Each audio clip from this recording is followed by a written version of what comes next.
How well do you think people with vision loss can access and understand the information on your website? Better yet, how well do you think a visually impaired potential client can join your email list or book a call with you?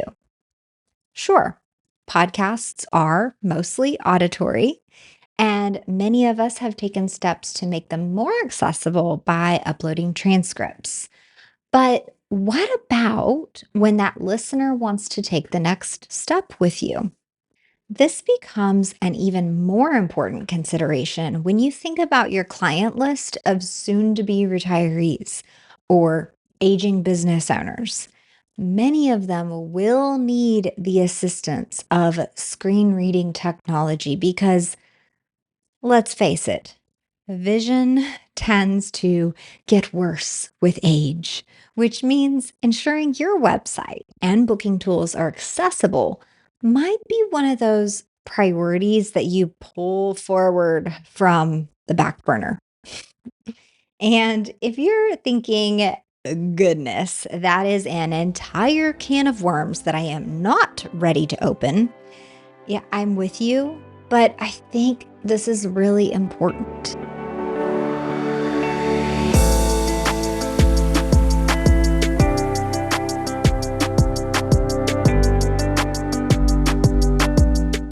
Here to help make it easier is the blind blogger, Maxwell Ivey.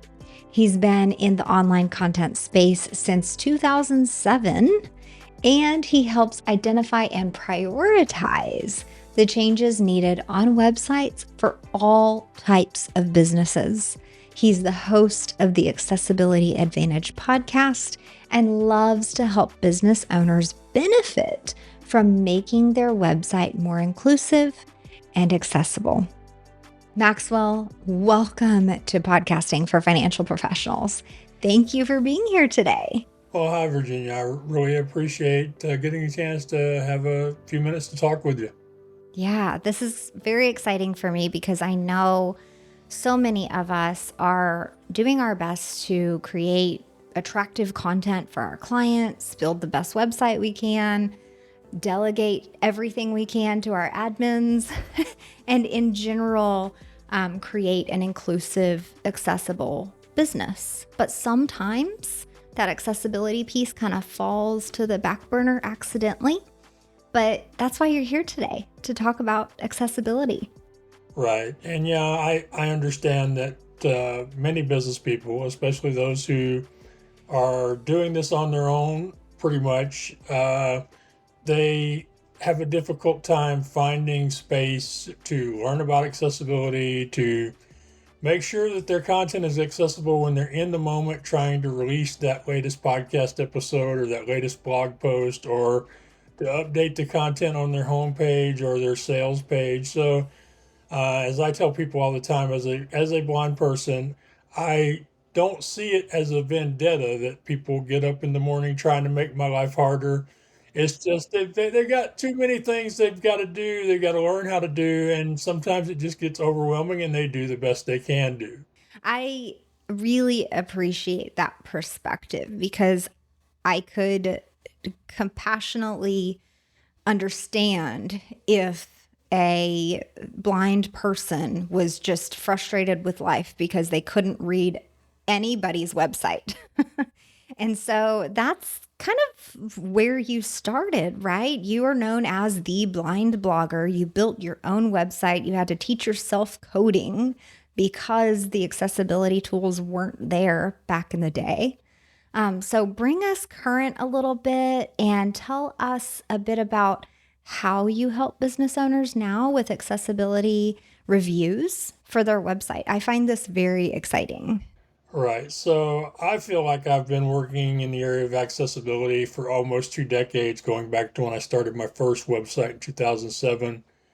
And more recently, in 2021, it became my profession where I started consulting with people directly and doing site evaluations first for Alex Sanfilippo at Podmatch and then as a subcontractor to a couple of other companies, and here lately more for my own self as a consultant wanting to help small and medium sized businesses or sauce level businesses to gain the competitive advantage that comes from being accessible in an online world that is still very inaccessible. Most studies I've seen, they say somewhere between 3 and 5% of the internet is completely accessible at this point, and that given the amount of information that's being added to the online world every day, it's not getting any better.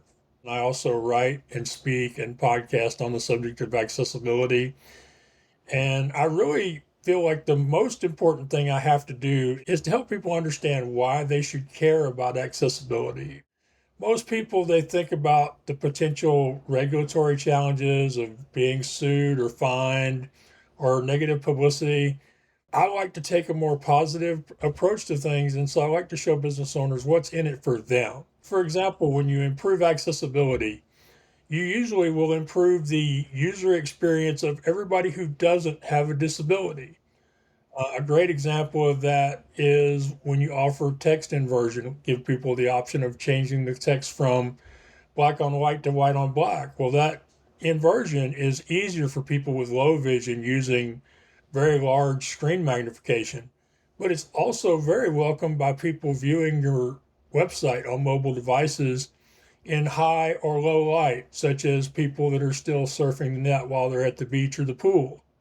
Improving accessibility also raises search engine rankings because the search engines and the AI bots are all getting a lot better at comparing websites to what's called the WCAG, which is the Web Content Accessibility Guidelines, and giving businesses credit or love for doing the basics of making sure their websites, apps, and content are accessible. So I have yet to meet a website owner who doesn't want more organic traffic or who isn't frustrated by not getting more organic traffic. So your search engine rankings improve through improving accessibility. And then finally, it's about the audience. But a lot of people will tell you the raw numbers. You know, it's 1 in 6 people in the world identifies having a disability. It's 50 or 60 million total in the US. It's over 1.3 billion globally. They'll also tell you that this number is growing. And something I like to point out that most people ignore is we have a lot of people in the aging population who have the same challenges. They're losing vision, they're losing hearing, they're losing motor control, but they will never identify as having a disability when asked in a survey. So the number, even the raw numbers are bigger, but the raw numbers don't tell it all because it doesn't speak to the loyalty issue. Since so little of the internet is accessible, we tend to be really loyal consumers of products or services that are delivered in an accessible manner. And that applies as well to content that we're consuming, such as blogs and podcasts. We will stay with companies through the good and the bad if they've invested in the effort to be inclusive. We will even see their accessibility work as a value added proposition that will result in us paying more for a product or service that is either accessible itself or delivered in an accessible manner. So that loyalty piece is one that very few people talk about. And then there's the advocacy. A lot of businesses, they have to advertise or pay people to promote their products. We have influencers, people with social media or YouTube followings who get paid to promote a product or service. Well, when you make your stuff accessible and somebody with a disability finds out about it, we can't wait to tell our friends, family members, coworkers, social media followings about it. Because again, there's so few people making the effort. We want to do what we can to see you succeed. So the fact that we will advocate for a business or brand making the effort is, as I like to say, when you make your products and services accessible, it's like hiring influencers you don't have to pay. So when you think about accessibility, you're thinking improved user experience, increased search engine rankings, and opening up a huge market that is mostly untapped of highly loyal consumers. And as you know, from a financial perspective, the best kind of customers to have are the kinds we don't have to chase, you Yeah. know? Yes. So Yes. the most expensive customers are the ones we have to constantly replace, and that generally isn't the case with people with disabilities. So that's the first thing I really wanted to do when I talked to you today is to continue educating people on just the many whys, and that doesn't even cover the why of why they should have more people on their staffs and teams. And of course, the reason behind that is because in general, when you hire somebody with a disability, you get a grateful, dedicated, loyal employee who is generally positive and optimistic, but is almost always a creative problem solver because we have no choice but to become problem solvers in our own lives on a daily basis. So many benefits of being inclusive. The mindset part is first, focus on the most important thing. What is the main reason why you are building a website or an app or why you're blogging? What is the purpose of the business? And if you will focus on that most important thing when you're building or updating your online content, then you will be less likely to create problems that somebody like me has to come along and help you understand and fix. And I hear from marketers all the time that they tell people the same thing, but they never realize that it also applies to accessibility and inclusion. But it does. The second thing is most people don't realize that people with disabilities using adaptive technology generally don't have access to a mouse. So since we don't have access to a mouse most of the time, if at all, you really need to design for keyboard navigation first and then expand off of keyboard navigation to swipes, to hovers, to alternative methods of navigating a screen or a page. The third thing is you really want to use a simplistic design. I know the website people will tell you the more fancy stuff you have, the more likely you are to keep them on the page or get them on your list or do something that you want them to do. But the problem with some of those fancy web things is they can create accessibility issues even when done with the best of intentions. And the one that aggravates me the most is the modals people use for their email lists. I can't tell you how many times I click on a website. The first thing they want me to do is either enter my email address or click that I'm not interested. And then I find out that there's no way for me to exit out of that modal with my screen reader because I don't have a mouse button option. And so I end up having to close the page or close my browser and start over. And I'm not very likely to go back to that website if I had to do that the very first time I visited it. And then the fourth general thing I like to talk about is minimalist design. If every item they have on their homepage, their secondary pages, is that information needed? Is the image needed? Is the link needed? Because it takes people with adaptive technology longer to navigate a page, whether we're talking about a screen reader that I use because I'm almost totally blind, or screen magnifiers, or mechanical switch devices that are used by people with limited motor control. It takes longer to navigate the website. So the less stuff you have on a page, the easier you make it for somebody like me to get to what I need to find on your website, determine if you have something I want to buy or that I need to consume in some way, get more information, make a decision, proceed to either booking a call, signing up to a list, or actually making the purchase. The shorter the distance is between the very first pixel on your homepage to my taking a concerted action, the better off you're going to be and the better I'm going to like it. And it's another one of those cases where something that I'm telling you to do for accessibility is something that most everybody else that visits your website is going to love too. Wow.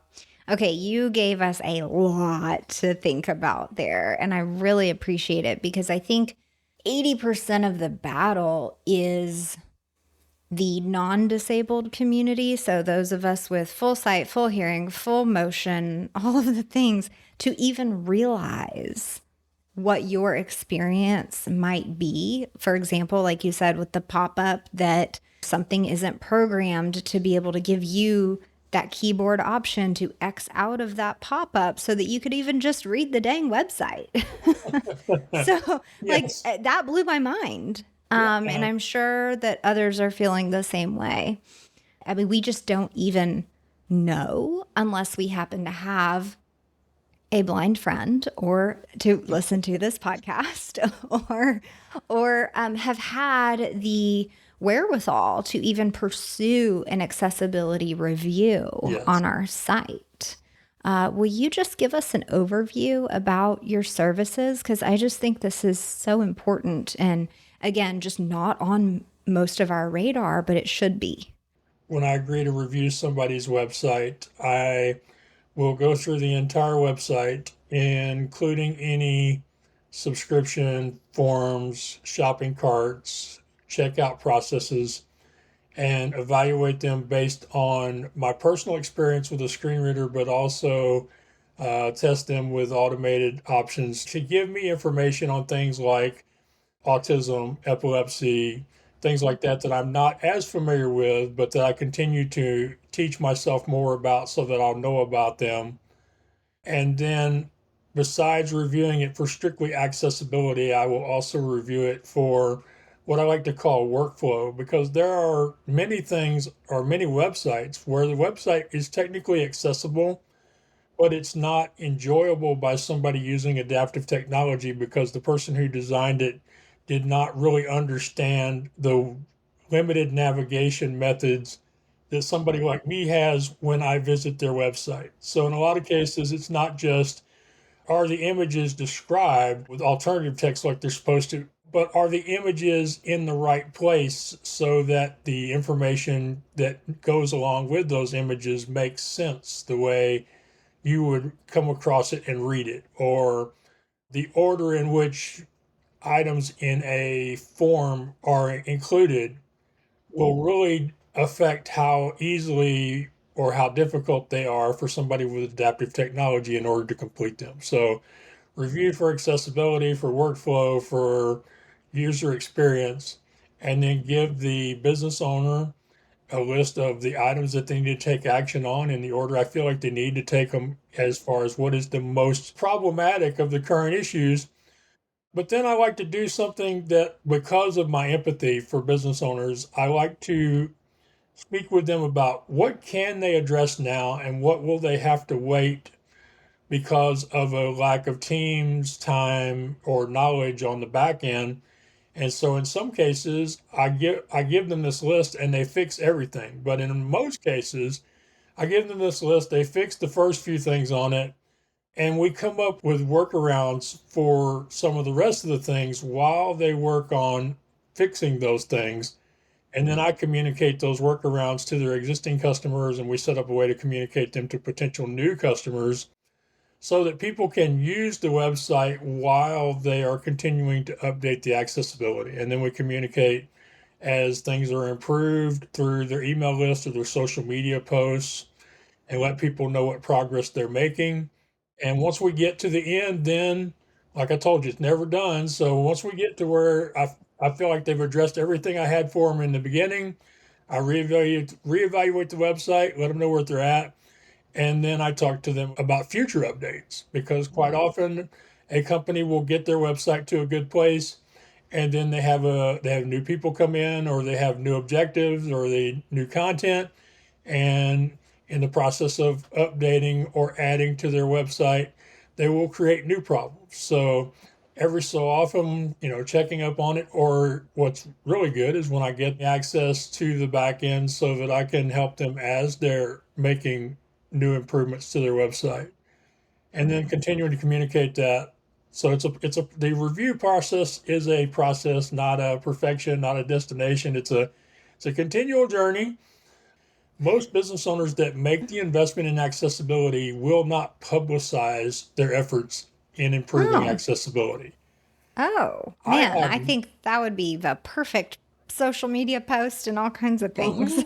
you would think, but since for some reason people don't want to brag about their efforts in accessibility, I also offer to do content creation either for them or with them, either for my website or for their website. I'm totally fine being a ghostwriter.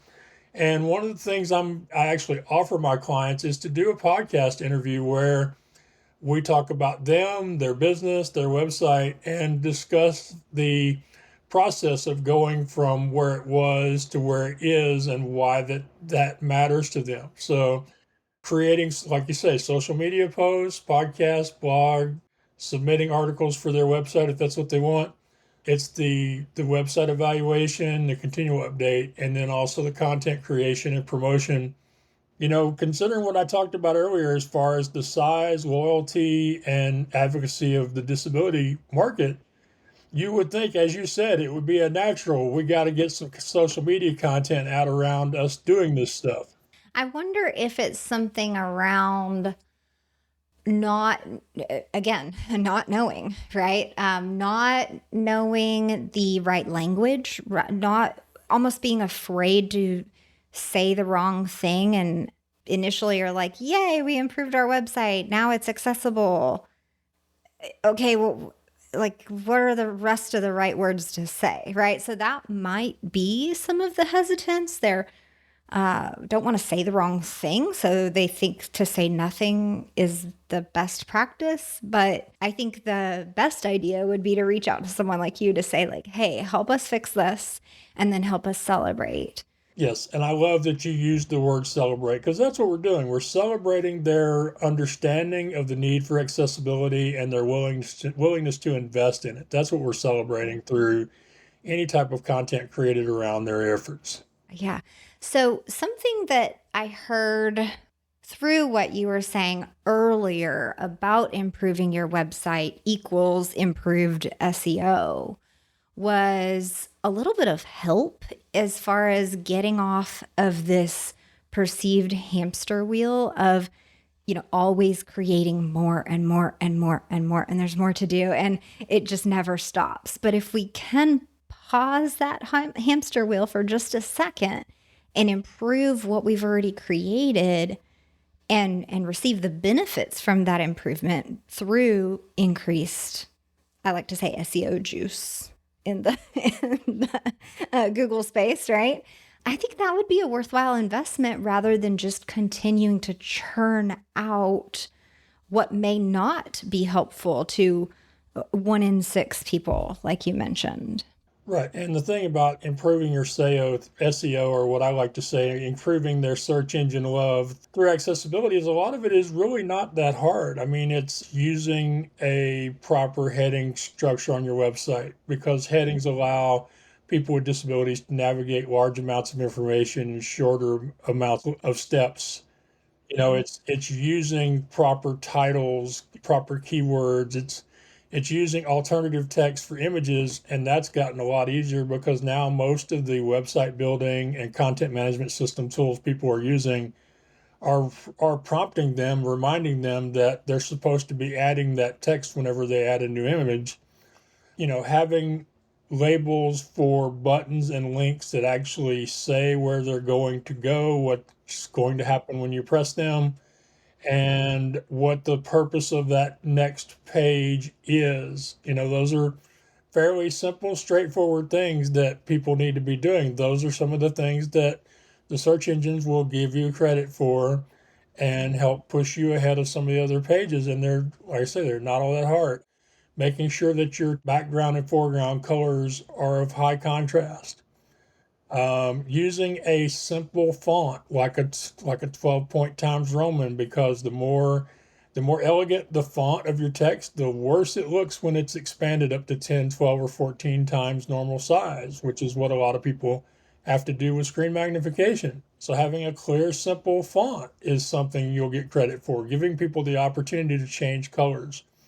One of the reasons why colors matter is the research tells us that people with dyslexia can drastically affect their reading comprehension if they can find the right color combinations. So while you may have a basic color palette that's high contrast and good for people with vision loss, having options where people can choose a variety of other colors for the fore and background can be very helpful to somebody with dyslexia or other type of learning disabilities.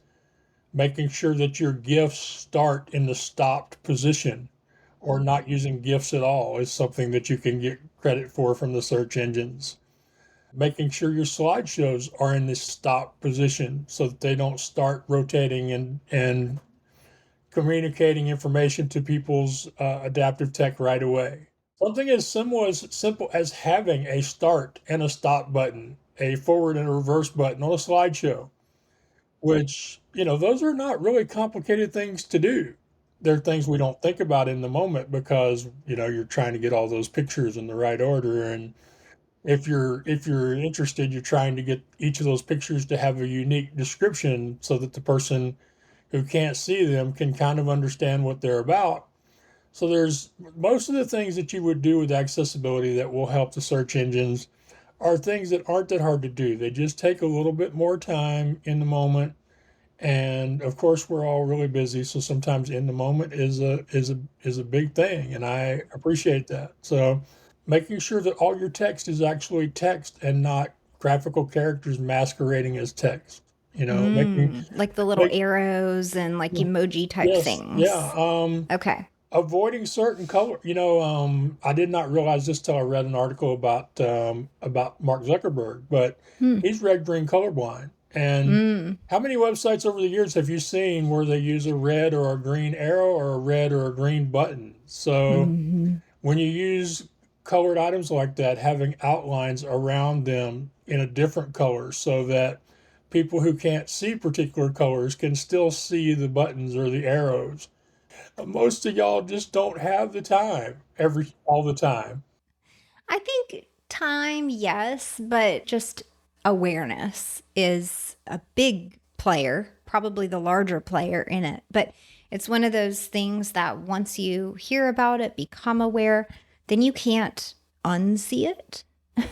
You start to notice it everywhere and think about it. Like, even if you're on someone else's website and you hover your mouse over a button, you're almost like naturally going to key in if a little description pops up or not. And then you're just starting that awareness of, oh wow, like I'm not the only one. I will say, just a quick insert here. My son has discovered on his own through video games that he may have some slight color blindness. And we didn't realize it. He figured it out on his own with his friends. They're telling him, yeah, of course, I'm going to use like 13-year-old language here, but they're like, bro, can't you see? That's pink or that's orange. What, bro, what are you doing? I mean, just the way these kids talk about on their video games. It's Yes, so I funny. understand. I appreciate you, and I appreciate you cleaning the language up for me. Right? I have a Uh, 20-something-year-old in my household who plays video games, so I appreciate the help there. But yeah, he changed the contrast or some setting in the game based on what his friends were yelling at him. And suddenly he's like, Mom, I can see this now. Look at this. And I look, and yeah, I can see there's definitely something interesting happening with the colors on his screen. But I asked him, okay, so what do you see now? And he's like, oh, well, this looks different than this. So now I can tell, and I forgot which colors were which, but now I can tell mhm, this one's pink and that one's orange, or yeah. whatever it was. And I was like, oh, okay. So Well, this is interesting.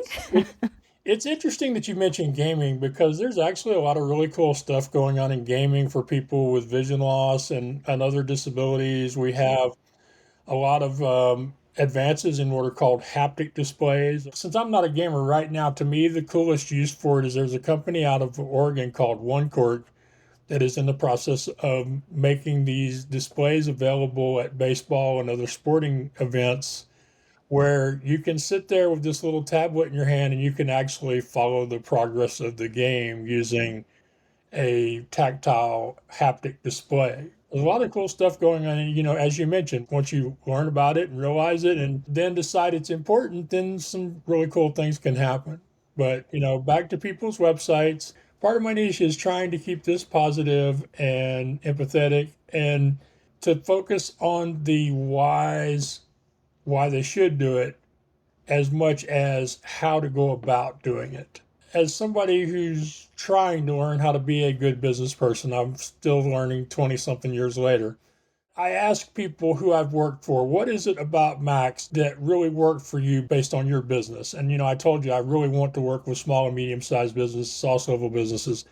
And I've heard two things.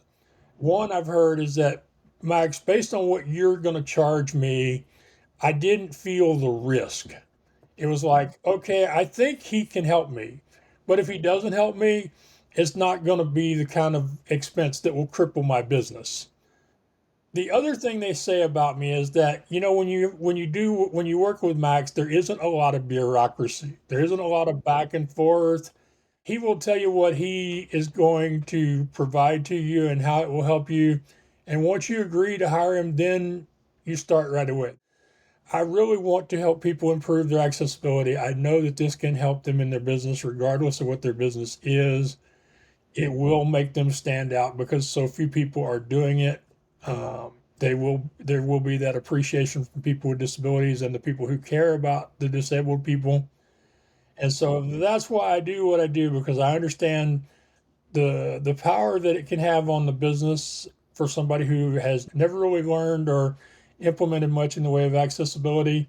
And then also the number of people I can help, because every time I improve one website, I may affect the lives of hundreds or thousands or even more users of that product or service or content on that website. Wow. It's a really neat thing to think about, is the like ripple effect of your work. And something else that came to mind when you were talking about the aging population is most financial advisors, retirement planners, these various financial professionals may be serving an aging population who are using screen magnification or being introduced to accessibility tools. So if your ideal client is part of this aging population, I mean, that's just a big eye opener to think about, well, is my content accessible, and what can I even do about it? Yeah, and that's a very brilliant observation there. And yes, that as people get older, at some point during the course of working with them as a client, any one of them could become disabled either temporarily or permanently. And you would want to make sure that your process is accessible. And of course, with financial planning, you're not just talking about your website or the websites of financial vehicles that you are recommending to them, but you're also talking about the accessibility of documents, of contracts, of information that you're going to be referring to them from third parties that they're going to have to review. So when it comes to accessibility, it's definitely something that should be a part of a financial planner or of any business owner who sees themselves as somebody who's going to build relationships with clients and work with them throughout most, if not the entirety of their working lives. Thank you. I really appreciate that, Max. And I am so curious about the Accessibility Advantage podcast. I'm really excited that you're doing that. And I want to hear more about starting it, how it's going. And I'm sure you've had to discover a few accessibility tools about podcasting. Right. So I think this is probably my third or fourth experience with podcasting. Over the years, people have looked at some of the challenging things I've done online. They've said, if Max can do it, then what's my excuse? So my first podcast was called, and is called, What's Your Excuse? Because I just recorded the very first episode in over a year because, sometimes life just gets in the way. But What's Your Excuse is a podcast about overcoming adversity or thriving in spite of life circumstances, where my guests provide actionable tips that will help people get past the excuses that are holding them back. And it hasn't been all people with disabilities, just people who've overcome hard things. And then last year, the people at audioi.com who are at the enterprise level of accessibility, they hired me to start recording a short podcast for them called Hearsay Shorts about accessibility. But that was a different experience because I had a team. They provided me with a lot of new gear. I had a sound and video guy that was on during the recordings. I had somebody creating questions for me. So as being part of a team where you're just the host and you don't make all the decisions, it took a whole different mental approach to the podcast, and I enjoy having done it. And then about a year and a half ago, when I realized that I needed to accept the fact that I am the accessibility expert, that I have all this lived experience, and it's a waste not using it to help people make their websites more accessible. I decided I was going to create a new podcast. The Accessibility Advantage was the name that came up from ChatGPT based on the things you've heard me talk about today, where I talk about the positive benefits. I interview people, business leaders, thought leaders who have embraced accessibility to their benefit, who can talk about why they do it, where they got started doing it, what were some of the challenges, what are some of the benefits. I also do some short tutorials where I share things like the idea that blind people don't have a mouse. And then I'm working at doing some white paper or some case study type episodes where I interview a business owner that I've worked with or plan to work with, and we talk about their website then and now and what they did in order to make it more accessible. I've been pre-recording podcasts. Started What's Your Excuse in 2016, so I've been doing this 9 years now. Well, I realized that I've been kind of spoiled by Zoom. Now, Zoom is not accessible, in my opinion, when it comes to trying to do a live presentation because it doesn't integrate well with the major platforms like LinkedIn, Facebook, Instagram, or YouTube without a lot of effort. I've played around with Riverside, I've played around with Descript. I'm currently looking into OneStream and Restream, but I'm currently using StreamYard because in all my research, it has the most positive answers to the three things that matter to me. One is accessibility, obviously. Two is ease of use, which I know sounds like it should be part of accessibility, but it has to do with how much effort it takes me to learn how to get something actually going. And then the third thing is affordability, because as you know, a lot of us podcasters, there isn't a huge budget. I've been fairly happy with StreamYard, except StreamYard did something this week that everybody else does to us people with disabilities sooner or later. Uh-oh. They updated their software. Uh-oh. Oh. And so I recorded a few live streams, and while I wasn't perfect, I was able to get me and my guest on and off stage and start and stop the recording. But on Monday afternoon, high noon Eastern time, I went to go live, and the button that you pressed to go live was no longer there. It had been updated to where my screen reader could not see it, could not find it, Wow. and I could not click on it. I found text that said, "Would you like to record or go live?" But there was no go live button. And I closed out or canceled the live stream I had scheduled, and I started a brand new stream. And when I started a new stream from scratch, from within StreamYard, then the go live button appeared. So I was able to click it. So that stuff happens. It's happened to me in Zoom. It's happened to me in Riverside because when I was working with Audio Isle and Hearsay Shorts, they were using Riverside.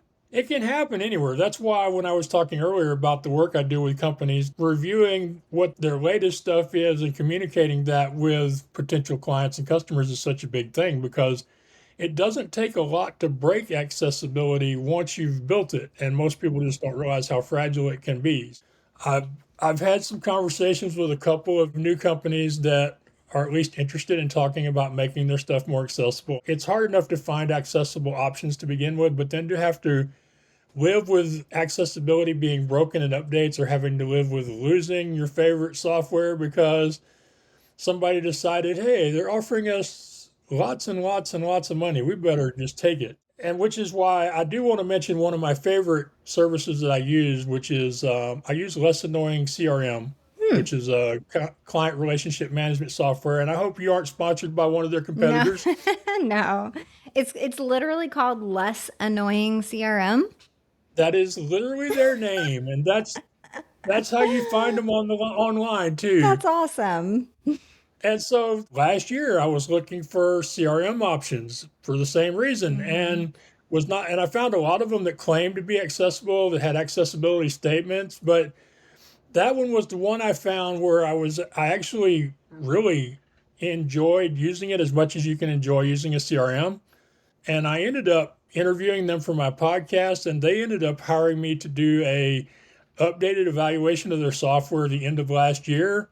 The thing that impressed me, and this is something that a lot of companies either don't try to do or they get it wrong, is, I mentioned how I don't have access to a mouse. Well, a lot of stuff in CRMs or forms building or related projects require you to drag and drop. That was the thing that really got my attention with Less Annoying CRM is they actually searched out and found an open source product that allowed them to create a drag and drop for creating your pipeline on your CRM in a way where you can manipulate the stuff around in the pipeline through drag and drop without having to have a mouse. And when I asked them about it, and this was what got them on my podcast, I asked them, I said, well, how did y'all do that? They said, we're a small company. He said, there are 60 total employees, and there might be 8 people in the accessibility team or the customer service team. He said, we decided we couldn't design something like that, but we figured if we just looked around long enough, we would find something open source. And that's exactly what happened. They found an open source option. And so now you can use your space bar and your arrow keys to move the stuff around. And then on top of that, they offer a full 30 days of customer service along with their 30-day free trial. That included a meetup on Zoom if I wanted it, which I don't have to tell you that I took them up on that. I was thinking you signed right up, didn't you? Yes, I did. Yes, I did. And the option of having somebody from their team build the pipeline for you if that's what you wanted. Oh, that's great. A combination of do it yourself, done with you, done for you in the area of accessibility. How could I not like them? Yeah, yeah. And then of course they did the thing I talked about. They had somebody a few years ago that evaluated, and then because of our association through the podcast, they said, maybe it's about time we had it checked again, and that's what we did. And then so finding accessible software to operate a business is very challenging because it's hard to find.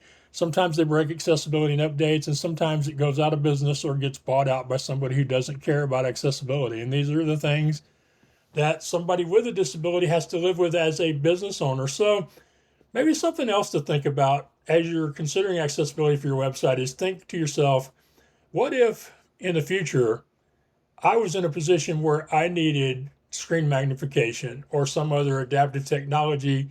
Would I want to have to face the frustrations that Max just talked about when it comes to finding software to run my business with? Right. If anybody listening is getting up there, shall we say, and and may start to have some vision issues, you might could use some magnification tools and things like that. That's definitely something to think about and consider. Let me ask you, Max, are there any, just across the board, website builders, email subscriber platforms, podcast hosting platforms? I'm thinking even like Calendly or something. If we are using that and you've seen it from the consumer side, is there Mm-hmm. any program out there that's like quote unquote safe? that like, you know what I mean? Like Okay. if I have Calendly Yeah, on my yeah, I know website, exactly. I know. am I Yeah, I know exactly what you mean. good? Yeah, yeah, you're good. You're good. You don't, and actually, what you're trying for is you're not you. I can't really give you stuff that's safe, but I can give you stuff that's safer. Will that Yeah, there work? we go. Yeah, yeah. If, because All I'm right. just So, thinking like everyone has all these different calendar tools, booking tools, email yeah, subscribers, and we're all using a tool that we picked for whatever reason. But I'm sure we're listening going, oh, is what I'm using as a program. If I sent you an email, can you read it? Is this right, okay? right, right. Yeah, yeah. So when it comes to the mass emails like your newsletter, in general, most of those companies either don't build in the thing for the alt text or headings, or if they do build it in, it's hard to find. So I can't really give you a safer when it comes to mass mailing. There are ways in there that you can add descriptions, the alternative text to the images in your emails. I've seen a few people who do it, but whenever I ask them to explain to me how they did that, my eyes metaphorically glaze over about the third sentence in. So I can't really help you, but I do know that you mentioned Calendly. Calendly, in my opinion, is the gold standard of booking software, booking websites when it comes to meetings. I'm also a big fan of TidyCal, although I hate to talk up TinyCal because I have issues with so many other AppSumo products. But the thing I love about TinyCal is once you do get it connected with your Google account, it will actually find the ideal dates for you instead of you look, because in Calendly it'll show you the dates that your host has available, and then as you check each one of those dates, you have to then look at your own calendar to see if you're available or not. So, but I find Calendly very accessible. One thing it does that I wish more booking options in general would do is it blanks out any days that the host or the other person is not available. So I don't have to navigate through a bunch of stuff that really wouldn't help me anyway. I said I'd tell you things that are safer. When it comes to booking calendars, I'm going to have to mention one that I think is just should be avoided. If you're using high level and you have anybody that you send that calendar link to who has a disability, they're not going to be happy with you. I have reached out to High Level on multiple occasions trying to help them understand just how bad their calendar is. But Calendly is, in my opinion, the best. TinyCal is next best. I would say Acuity is pretty good, although sometimes it can be a little wonky. When it comes to creating websites, I haven't used this myself, but I'm hearing good things about Wix, that their website building tools now not only are accessible to build with, but will give you cues as to things you're putting in your website that may not be accessible. It's no substitute for using a free checker or hiring a consultant, but it can definitely help you avoid stuff if you're a solopreneur and you're just trying to get your website online. When it comes to content management systems, obviously WordPress is still the top of the ladder, but they've come down a few rungs since 2018 because in 2018 they added what's called Gutenberg and went to this block editor system, which is not as enjoyable for adaptive tech users. And then in the last year or so, they've implemented what's called the full site editor, and that puppy is not accessible at all to the point that I have many friends who run their own websites like I do who are using earlier versions of themes from WordPress, trying to avoid using a theme that includes the full site editor. So WordPress is still very accessible, but it's not as accessible as it was in 2018, which is, 7 years ago, because they've tried to make it more usable to everybody and they've brought in some stuff from other organizations. And who knows, they've always had a great investment. Anytime they host an event like they call them word camps where people can come and be educated about WordPress, they always have multiple talks on accessibility, both for vision loss, for hearing, for motor control, for developmental disabilities. So they try real hard, but they've been falling down a little lately because of some of their new additions. I would still put WordPress ahead of Umbraco or Drupal when it comes to building a website. Okay. Any podcasting tools or tips that you could share? Okay, so when it comes to podcasting, I have like two buckets here. I have the straight podcast hosting platforms, and I can say good things about Blubbery as far as hosting because the front end and the back end are both accessible, not just for people with disabilities that want to listen to my podcast, but me personally submitting new content to my own podcast, it's accessible on both the front and the back end, which is not as common as people would think. Riverside has a lot of unlabeled buttons, a lot of processes that just don't make sense to me because of my accessibility needs. But then we have this other bucket, which are like, I guess you'd say that they're like do it all for you kind of platforms like Podpage and Captivate. And those are just the two names that are stuck in my head for some reason. And those sites can cause problems because the users will assume that this third party has ensured that their ultimate content is accessible. And that's not always the case. I actually refer to this as compound accessibility or a lack of compound accessibility, where a website performs services for their clients either through templates or forms or artificial intelligence in some cases, and nobody has checked to make sure that that process is going to be producing accessible content. So you may be assuming that your podcast homepage, your website, your blog posts about your latest episodes are accessible. They may be, but as far as I know, with these do it all for you websites and podcast hosting, there's nobody working on checking that. It's the same thing I mentioned with high level. So if you're using, high level, Captivate, Podpage, even Blueberry offers some AI generated stuff in podcast workflow. If you're doing that, then you really should ask yourself, did I or somebody I trust check to make sure that the output is as accessible as we thought it was going to be? If nobody's checking to make sure that that output is accessible, then may it be more beneficial for me to do this stuff myself, even if it takes longer and maybe results in fewer new episodes. It's a difficult challenge because on the one hand, people are trying to get more done with less personal investment, more artificial intelligence, more systems, more templates. But on the other hand, most people do not want to find out that their website is very inaccessible or that their podcast isn't being listened to because the buttons that start and stop the player are not accessible. But these are things that can happen when we depend on the third parties and assume that they're making sure that everything we got going out through them is accessible.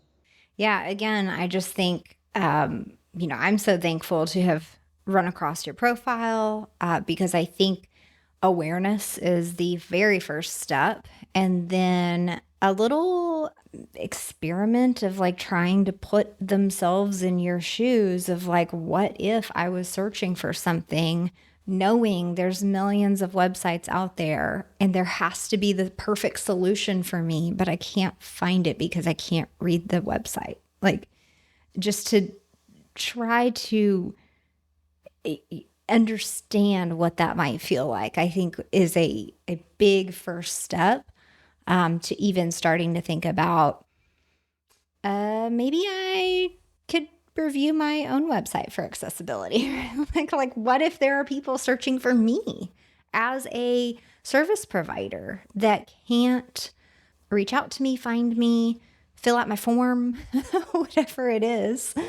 Yeah, and the forms are the lifeblood of our businesses, and I can't tell you how many podcasts I've been on with people who are in the business community, and I ask them if they've ever filled out their own form, and they tell me they've never filled out their own form. Why would they want to do that? Because if there's things that frustrate you as a able-bodied person, I guarantee you there'll be more things in there that frustrate a blind person, a deaf person, somebody who doesn't have the greatest of coordination with their hands, or somebody who's using a mechanical. So those people are going to be even more frustrated. I've had a few podcasters over the last year tell me that they had been at companies that literally lost thousands, if not hundreds of thousands of dollars before somebody thought to look and see what their checkout process was, what their forms process was. One guy said it was hundreds of thousands of dollars a year they were losing in cart abandonment because the checkout process was frustrating. And he said, I don't think it was even about accessibility. He said it was just we were asking for information we didn't need. We had methods for gathering information that were not easy to use, even for able-bodied people.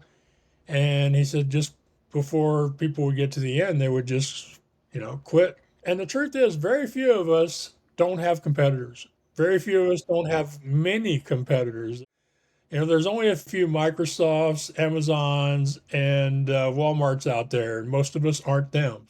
Kind of going back to the SEO idea where you could just really elevate your positioning. This is one way to stand out in a completely unique way that probably your competitors are completely unaware of. Thank you so much for sharing all of this and teaching us today.